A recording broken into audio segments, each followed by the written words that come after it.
Friends, welcome to my channel. Please subscribe my channel. Like करो, share करो।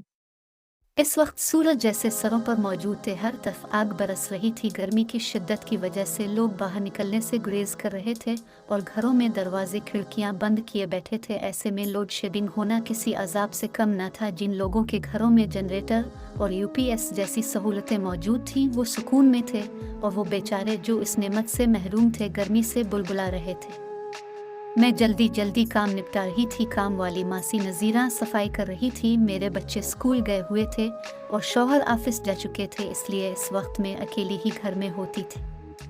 बाजी कुछ सुना आपने? मैं बिरयानी के चावल चूल्हे पर रख रही थी, तभी मुझे अपनी पुश्त पर नज़ीरा की आवाज़ सुनाई दी। मैं चौंक के पलटी। क्या बताओगी तुम? तो पता चलेगा ना।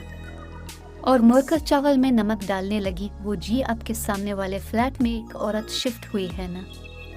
इसने फिर बात अधूरी छोड़कर तजस्सुस को हो दी। हाँ जानती हूँ। फिर क्या हुआ है इसे? मैं यूं ही मसरूफ अंदाज में गोया हुई। मुझे उसकी बातों में वैसे भी कोई दिलचस्पी नहीं होती थी, बस इसका दिल रखने को सुन लेती थी। अरे बाजी, वो पागल औरत है, कुछ अजीब सी। इसने आंखें फैलाकर फिर से सस्पेंस फैलाया। किसी से बात नहीं करती, ना ही मिलती है।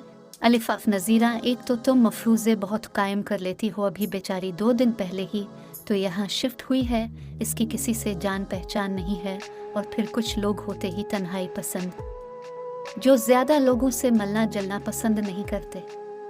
वो बेचारी भी ऐसी होगी और तुमने इसे पागल कहना शुरू कर दिया। मैंने इसे तासुफ से देखते हुए कहा और बच्चों के लिए टैंक बनाने लगी। एक तो शदीद गर्मी और फिर नज़ीरा की बातें। अलिफाफ नहीं बाजी, मैं अपने पास से नहीं कह रही। वो फरीद है बाजी, है ना, जिनके घर में कमीम करती हूँ। वो भी यही कह रही थी कि ये औरत कुछ अजीब सी है। मैंने आपको बताना इसलिए ज़रूरी समझा कि वो आपके बिल्कुल सामने रहती है, आपका बच्चों का साथ है, और फिर अक्सर अब घर में अकेली होती हो। इसने फिर से मुझे डराया। उफ़ो नज़ीरा, लगता है तुम्हें गर्मी लग रही है। चलो ये टैंक पियो। मैंने एक गिलास टैंक इसकी तरफ बढ़ाया। इसने मेरे हाथ से गिलास लेकर एक ही सांस में खाली कर दिया और बोली, अच्छा बाजी मैं चलती हूँ, खुदा हाफिज। कहकर मैंने दरवाज़ा बंद करने से पहले एक नज़र सामने वाले फ्लैट पर डाली। वहाँ मुकम्मल सुकून छाया हुआ था और दरवाज़ा बंद था।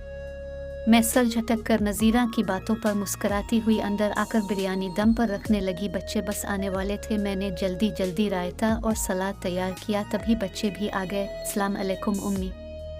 शज़ा और अयान ने आते ही ज़ोरदार सलाम किया। वालेकुम अस्सलाम बेटा, चलो जल्दी से कपड़े चेंज करके आओ और ये जूस पी लो, तब तक मैं खाना लगाती हूँ। मैंने किचन से हाथ लगाई और टेबल पर खाना लगाने लगी। दोनों बच्चे चेंज करके हाथ मुँह धोकर टेबल पर इपटे। उम्मी, ये जो हमारे सामने वाले फ्लैट में आंटी आई हैं, क्या वो पागल हैं? अयान ने बैठे ही मुझसे सवाल किया। मैंने चौंक कर उसे देखा। आपसे किसने कहा बेटा? मैंने उसे बिरयानी की प्लेट थमाई। हमारे फ्लैट के सब बच्चे यही कह रहे थे। उसने जोर देकर कहा कि वो अकेली बोलती रहती हैं। नहीं बेटा, ऐसे किसी को नहीं कहते। वो बेचारी अकेली रहती हैं और अभी किसी से जान पहचान भी नहीं है, तो वो किस से बातचीत करें? मैंने बच्चों की गलत फहमी दौर की। तो अम्मी अब जाए ना उनके घर। शज़ा ने मुझे मशवरा दिया, बेचारी अकेली हैं, उनसे बात कर लें अब। शज़ा की बात मेरे दिल को लगी। हाँ मैं जाऊंगी टाइम निकाल कर, बल्कि मैं अभी एक प्लेट बिरयानी देकर आती हूँ। मैंने ताइदी नज़रों से बच्चों को देखा। शज़ा बोली, जी उम्मी ये ठीक रहेगा, इस तरह की उनसे जान पहचान हो जाएगी। वैसे भी अब ज़्यादा वक्त घर में अकेली ही रहती हैं, तो उनसे बातचीत कर लिया कीजिएगा। 12 साला शज़ा इस वक्त मुझे बेहद समझदार लग रही थी। जी बेटा ठीक कह रही हो, मैं अभी आई, कहकर मैंने अपनी प्लेट सरकाई और किचन में जाकर एक बड़ी प्लेट में बिरयानी निकाली और ढककर सर पर दोपट्टा ओढ़ती मैं अभी एक सामने फ्लैट की तरफ बढ़ गई।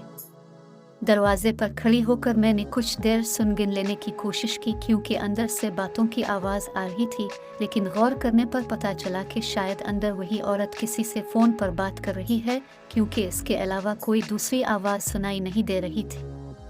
मैंने झिझकते हुए दरवाज़ा हल्के से नॉक किया। कोई आहट ना पाकर दोबारा नॉक किया। अभी मैं इंतज़ार के बाद पलटने ही वाली थी कि कदमों की चाप सुनाई दी। मैं ठहर गई। दरवाज़ा खुला। वो औरत लगभग 40 के करीब होगी, बिखरे बाल और गंदा हुलिया। मुझे इसे देखकर अजीब सा एहसास हुआ, कहीं मैंने यहाँ आकर गलती तो नहीं कर दी। खैर अब तो आ ही गई थी तो बात भी करनी थी। वो औरत अब तक फ़ोन पर बात कर रही थी और साथ साथ मुझे सवालिया नज़रों से देख रही थी, जैसे मेरे आने का मकसद जानना चाहती हो। इसकी आंखें अलिफाफ लगता था जैसे मेरे वजूद के आर पार हो रही हूँ। मैंने नज़रें चुराते हुए सलाम किया और बिरयानी की प्लेट उसकी तरफ बढ़ाई।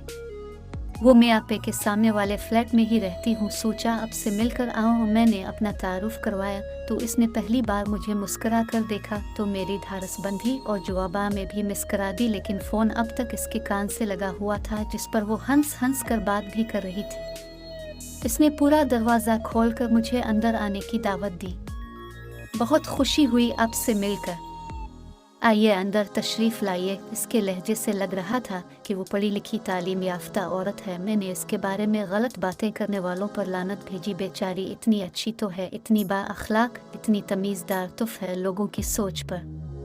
मैंने जल्दी से कहा नहीं अभी नहीं, फिर कभी, दरअसल अभी बच्चे अकेले हैं घर में, मैं बाद में ज़रूर आऊँगी कहकर मैं वापस पलट गई। मुझे वापस आता देखकर बच्चे सवाल करने लगे, वो आंटी कैसी हैं, अब मिले उनसे? हाँ बेटा वो बहुत अच्छी हैं, मुझे अपने घर में बुला रही थी लेकिन अभी वक्त नहीं था मेरे पास इसलिए नहीं गई, फिर कभी जाऊँगी इंशाअल्लाह कहकर मैं जल्दी जल्दी टेबल समेटने लगी।